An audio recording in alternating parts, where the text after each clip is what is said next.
Hello everyone and welcome back to our channel. आज की video में हम बात करने वाले हैं आयरन टेक्नोलॉजी और उसके स्प्रेड के बारे में, जो हमारी unit nomadic cultures in transition का एक बहुत इंपॉर्टेंट टॉपिक है। हम देखेंगे कि आयरन कैसे डिस्कवर हुआ, किस तरह ये ब्रॉन्ज एज के बाद एक नए युग के लिए आया और कैसे नोमैडिक ग्रुप्स और स्टेप कम्युनिटीज़ ने इस टेक्नोलॉजी को यूरेशिया के एक कोने से दूसरे कोने तक पहुँचाया। हम इंडिया के कॉन्टेक्स्ट को भी कवर करेंगे कि आयरन टेक्नोलॉजी यहाँ कब आई, कहाँ से आई और आज भी कैसे ट्रेडिशनल आयरन स्मिथ कम्युनिटीज़ इस लेगेसी को कैरी कर रही हैं। तो चलिए शुरू करते हैं। सबसे पहले समझते हैं कि आयरन टेक्नोलॉजी होती क्या है। आर्कियोलॉजिस्ट आयरन वर्किंग को दो प्रोसेसेस में डिवाइड करते हैं, प्राइमरी प्रोसेस और सेकेंडरी प्रोसेस। प्राइमरी प्रोसेस को हम स्मेल्टिंग कहते हैं। स्मेल्टिंग एक ऐसा प्रोसेस है जिसमें आयरन ओर यानी लोहे के ओर को चारकोल के साथ हीट करके उसे मोल्टन मेटल में कन्वर्ट किया जाता है। लेकिन यहाँ एक इंटरेस्टिंग टेक्निकल प्रॉब्लम है। एंशिएंट टाइम्स में बिना मैकेनिकल ब्लास्ट फर्नेस के आयरन इतनी हाई टेम्परेचर तक नहीं पिघलता था। ब्रॉन्ज या कॉपर तो कास्ट किया जा सकता था क्योंकि उन्हें मोल्ड में डालना आसान हुआ करता था, लेकिन आयरन के साथ ये पॉसिबल नहीं था। आयरन ओर को हीट करने पर एक स्पंजी इम्प्योर मास बनता था जिससे ब्लूम कहा जाता था। इस ब्लूम को स्लैग से प्योरीफाई करना पड़ता था और बार बार हैमरिंग करके उसे कॉम्पैक्ट करना पड़ता था। इसी वजह से सेकेंडरी प्रोसेस की ज़रूरत पड़ी, जिसे फोर्जिंग या स्मिथिंग कहते हैं। फोर्जिंग एक ऐसी मेटल वर्किंग प्रोसेस है जिसमें मेटल को हीट करके हैमर और एनविल की मदद से शेप दिया जाता है। ये एक बहुत पुरानी टेक्निक है और इसमें स्मिथ अपना कौशल, अपनी स्किल पीढ़ी दर पीढ़ी, जनरेशन टू जनरेशन आगे बढ़ाते हैं। यानी आयरन को कास्ट नहीं किया जा सकता था जैसे ब्रॉन्ज को किया जाता था, इसे सिर्फ फोर्ज किया जा सकता था, हैमरिंग से शेप दिया जाता था। ये टेक्निकल डिफरेंस ही ब्रॉन्ज एज और आयरन एज के बीच का फंडामेंटल लाइन खींचता है। अब सवाल ये है कि आयरन वर्किंग की शुरुआत कैसे हुई। हिस्टोरियन गॉर्डन चाइल्ड के अकॉर्डिंग 3rd मिलेनियम BCE में भी इजिप्ट और मेसोपोटामिया में रॉट आयरन के कुछ ओकेजनल यूज हुए ऑर्नामेंट्स मिलते हैं, लेकिन वहाँ के स्मिथ्स ने बल्क में अच्छी क्वालिटी का आयरन बनाने का कोई इफेक्टिव इकोनॉमिक मेथड डेवलप नहीं किया था। एक सूटेबल प्रोसेस सबसे पहले एक बारबेरियन ट्राइब ने इन्वेंट किया था जो आर्मीनियन माउंटेन्स के एरिया में रहते थे, जिसे हिटीज किजवादना कहते थे। बाद में मितानी के आर्यन रूलर्स ने इस टेक्नोलॉजी को अपनी मिलिट्री मोनार्की में इनकॉर्पोरेट कर लिया और इस नए मेटल की वैल्यू समझते हुए इसकी प्रोडक्शन का सीक्रेट गार्ड किया।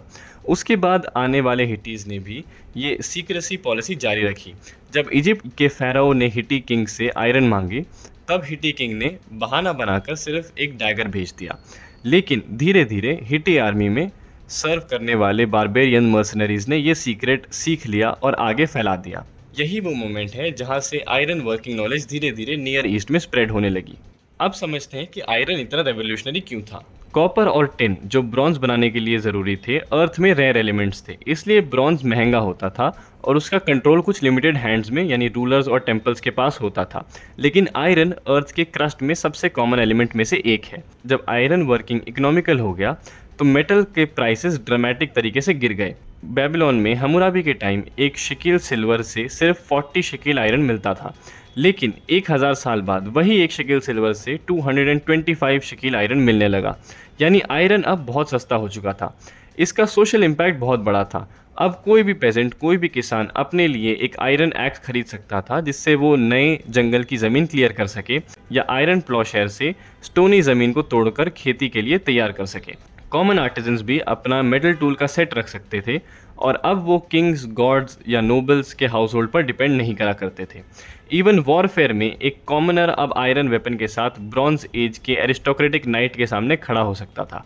यानी जहां ब्रॉन्ज एज एक इलीट और रिस्ट्रिक्टेड टेक्नोलॉजी थी, वहीं आयरन एज ने टेक्नोलॉजी को डेमोक्रेटाइज कर दिया, इससे आम जनता तक पहुंचाया।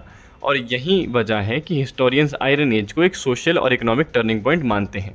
अराउंड 1200 BCE नियर ईस्ट में ब्रॉन्ज एज सिविलाइजेशन एक डार्क एज में एंटर कर गई थी। माइसीनियन सिविलाइजेशन ग्रीस में ख़त्म हो गई, हाइटी एम्पायर कोलैप्स हो गया और इजिप्ट पर भी अटैक्स हुए। लेकिन इसी डिस्ट्रप्शन के बीच आयरन टेक्नोलॉजी और ज़्यादा तेज़ी से स्प्रेड होने लगी, क्योंकि अब पुअर और बैकवर्ड माने जाने वाले बारबेरियन ग्रुप्स भी आयरन वेपन्स के थ्रू सिविलाइज स्टेट्स को चैलेंज कर सकते थे। 1200 BCE के बाद आयरन का यूज़ हिदर एशिया और ग्रीस में रैपिडली स्प्रेड हुआ और फिर फिनिशियंस और एट्रुस्कन्स के थ्रू यानी मेडिटेरेनियन के थ्रू यूरोप तक पहुंचा।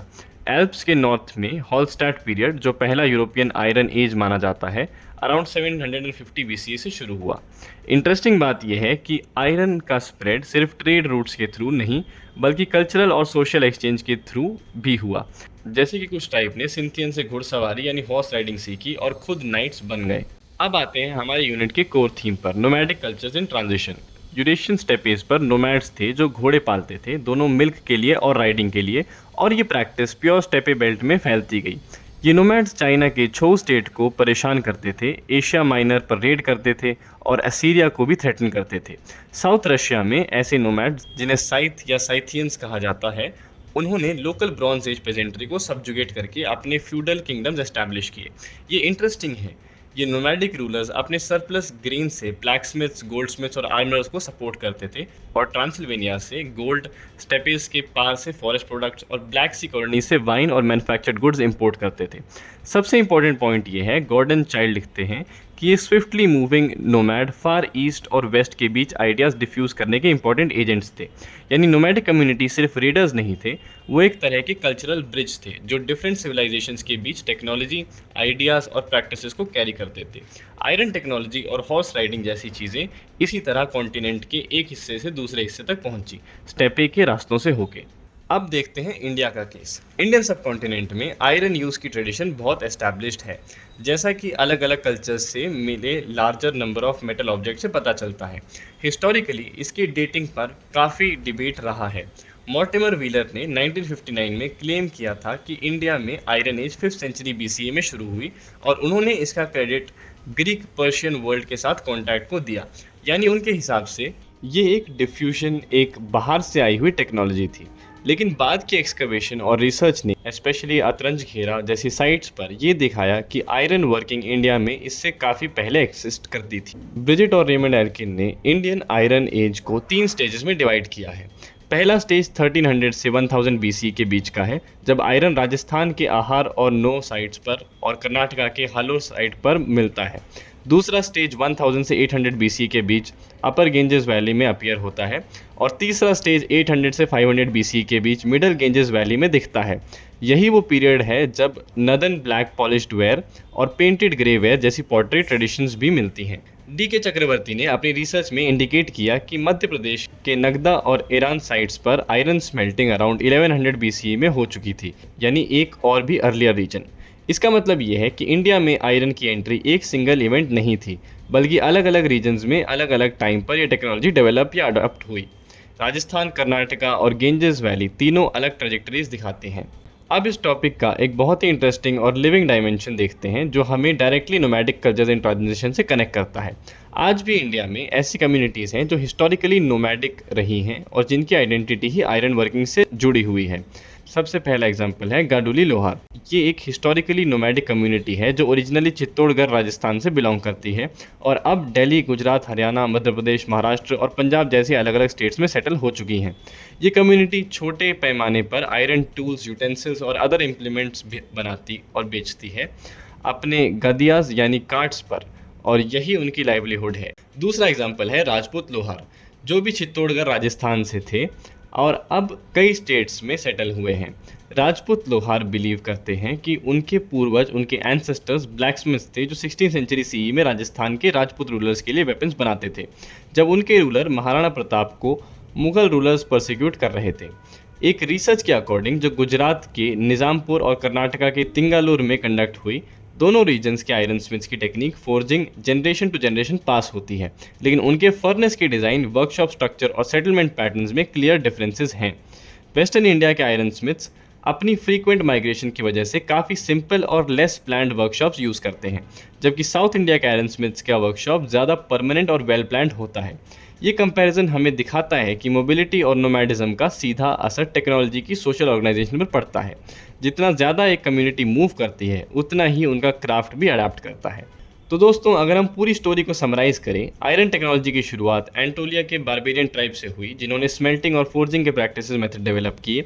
ये नॉलेज सीक्रेसी के साथ कंट्रोल की गई, लेकिन ब्रॉन्ज एज के कोलैप्स के साथ ये रैपिडली स्प्रेड हुई नियर ईस्ट से मेडिटेरेनियन, यूरोप और यूरेशिया स्टेपेस की तरफ। नोमैडिक ग्रुप जैसे साइथियंस इस प्रोसेस में सिर्फ पैसिव रिसीवर्स नहीं थे, बल्कि एक्टिव एजेंट्स थे जिन्होंने टेक्नोलॉजी, आइडियाज़ और प्रैक्टिसेस को कॉन्टिनेंट के अक्रॉस कैरी किया। सो ये था आपका आयरन टेक्नोलॉजीज़ का ओवरव्यू। अगर आपको वीडियो पसंद आई हो तो प्लीज़ इस वीडियो को लाइक करें, अपने फ्रेंड्स के साथ शेयर करें और हमारे चैनल को सब्सक्राइब करें। हम आपसे मिलेंगे अगली वीडियो में।